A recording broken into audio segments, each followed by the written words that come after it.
ಸೊಳ್ಳೆಗಳನ್ನು ಓಡಿಸಲು ಒಂದು coffee cup ಅಥವಾ ಟೀ ಕಪ್ ಇದ್ದರೆ ಸಾಕು. ಒಂದೇ ಒಂದು ಸೊಳ್ಳೆಯು ನಿಮ್ಮ ಮನೆಯ ಹತ್ತಿರವೂ ಸುಳಿಯೋದಿಲ್ಲ.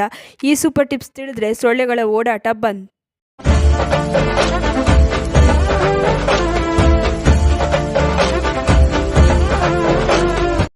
ನಮಸ್ತೆ, ವಿಭಿನ್ನ ಸಲಹೆಗಳು ಚಾನಲ್ಗೆ ಸ್ವಾಗತ. ಮಳೆಗಾಲ ಬಂದರೆ ಸಾಕು, ಸೊಳ್ಳೆಗಳ ಓಡಾಟ ಜಾಸ್ತಿ ಅಂತಲೇ ಹೇಳ್ಬೋದು.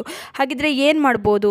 ಮಾರುಕಟ್ಟೆಯಿಂದ ಏನು ತರಬೇಕಾಗಿಲ್ಲ, ಮನೆಯಲ್ಲೇ ಇರುವಂಥ ವಸ್ತುಗಳಿಂದ ನೀವು ಸೊಳ್ಳೆಗಳನ್ನು ಓಡಿಸ್ಬೋದು. ಒಂದು ಕಪ್ ತಗೊಳ್ಳಿ, ಆ ಕಪ್ಗೆ ತೆಂಗಿನಕಾಯಿ ನಾರನ್ನು ಹಾಕ್ಕೊಳ್ಬೇಕು. ನಾವು ತೆಂಗಿನಕಾಯಿ ಜುಟ್ಟಿರುತ್ತಲ್ಲ ಅದನ್ನು ಹಾಕ್ಕೊಳ್ಳಿ. ಆಮೇಲೆ ಇದಕ್ಕೆ ಸ್ವಲ್ಪ ಕರ್ಪೂರನ ಹಾಕ್ಕೊಳ್ಬೇಕು. ಒಂದು ಬಿಲ್ಲೆ ಅಷ್ಟು ಕರ್ಪೂರನ ಪುಡಿ ಮಾಡಿ ಹಾಕ್ಕೊಂಡಿದ್ದೀನಿ. ಹಾಗೆಯೇ ಒಂದು 5ರಿಂದ 6 ಲವಂಗನ ಹಾಕ್ಕೊಳ್ಳಿ. ಹಾಗೆ ಸ್ವಲ್ಪ ಈರುಳ್ಳಿಯ ಸಿಪ್ಪೆ ಅಥವಾ ಬೆಳ್ಳುಳ್ಳಿ ಸಿಪ್ಪೆ ಇದ್ದರೆ ಅದನ್ನು ಹಾಕ್ಕೊಳ್ಬೇಕು. ಇದರಲ್ಲಿ ಸಲ್ಫರ್ ಅಂಶ ಇರುತ್ತೆ. ಇದು ಸೊಳ್ಳೆಗಳಿಗೆ ಆಗೋದಿಲ್ಲ, ಸೊಳ್ಳೆಗಳು ನಿಮ್ಮ ಮನೆ ಹತ್ತಿರವೂ ಕೂಡ ಸುಳಿಯೋದಿಲ್ಲ. ನಂತರ ಇನ್ನೊಂದು ಕರ್ಪೂರನ ತಗೊಂಡು ಈ ರೀತಿ ಮೇಲ್ಗಡೆ ಹಾಕ್ಕೊಳ್ಳಿ. ಆಮೇಲೆ ಏನು ಮಾಡಬೇಕು ಅಂದರೆ ಇದಕ್ಕೆ ಎಣ್ಣೆನ ಹಾಕ್ಕೊಳ್ಬೇಕಾಗತ್ತೆ. ಎಣ್ಣೆ ನೀವು ಯಾವುದಾದ್ರೂ ಹಾಕ್ಕೊಳ್ಬೋದು. ನಾನಿಲ್ಲಿ ಎಳ್ಳೆಣ್ಣೆನ ಹಾಕ್ಕೊಳ್ತಾ ಇದ್ದೀನಿ. ಯಾವ ಎಣ್ಣೆ ಆದರೂ ಪರವಾಗಿಲ್ಲ. ನಿಮ್ಮ ಮನೆಯಲ್ಲಿ ಕಹಿಬೇವಿನ ಎಣ್ಣೆ ಇದ್ದರೆ ಇನ್ನೂ ಒಳ್ಳೆಯದೇ. ಒಂದು 4ರಿಂದ 5 ಡ್ರಾಪ್ ಅಷ್ಟು ಹಾಕಿದ್ರೆ ಸಾಕು. ನಂತರ ಇದನ್ನು ಉರಿಸಿ. ನೋಡಿ, ಈ ರೀತಿ ಉರಿಬೇಕು, ಚೆನ್ನಾಗಿ ಉರಿಯುತ್ತೆ.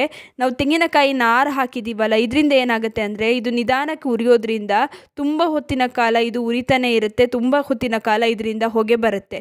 ಈ ಹೊಗೆ ಸೊಳ್ಳೆಗಳಿಗೆ ಆಗೋದಿಲ್ಲ. ಈ ಹೊಗೆಯನ್ನು ಹಾಕೋಕ್ಕಿಂತ ಮುಂಚೆ ನೀವು ಕಿಟಕಿ ಬಾಗಿಲುಗಳನ್ನೆಲ್ಲ ಕ್ಲೋಸ್ ಮಾಡಬೇಕು. ಆಮೇಲೆ ಇದನ್ನು ಹಾಕಬೇಕು. ನಿಧಾನಕ್ಕೆ ಉರಿತಾ ಇದರಿಂದ ಹೊಗೆ ಬರ್ತಾನೆ ಇರುತ್ತೆ.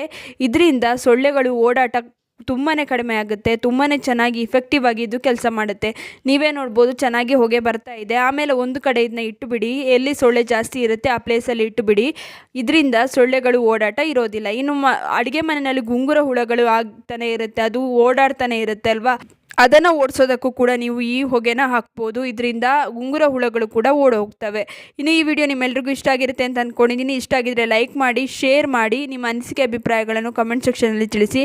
ನೀವಿನ್ನೂ ವಿಭಿನ್ನ ಸಲಹೆಗಳು ಚಾನಲನ್ನು ಸಬ್ಸ್ಕ್ರೈಬ್ ಮಾಡ್ಕೊಂಡಿಲ್ಲ ಅಂದರೆ ದಯವಿಟ್ಟು ನಮ್ಮ ಚಾನಲನ್ನು ಸಬ್ಸ್ಕ್ರೈಬ್ ಮಾಡ್ಕೊಳ್ಳಿ. ಹಾಗೆ ಪಕ್ಕದಲ್ಲೇ ಇರುವ ಬೆಲ್ ಬಟನನ್ನು ಕ್ಲಿಕ್ ಮಾಡಿ. ಧನ್ಯವಾದಗಳು.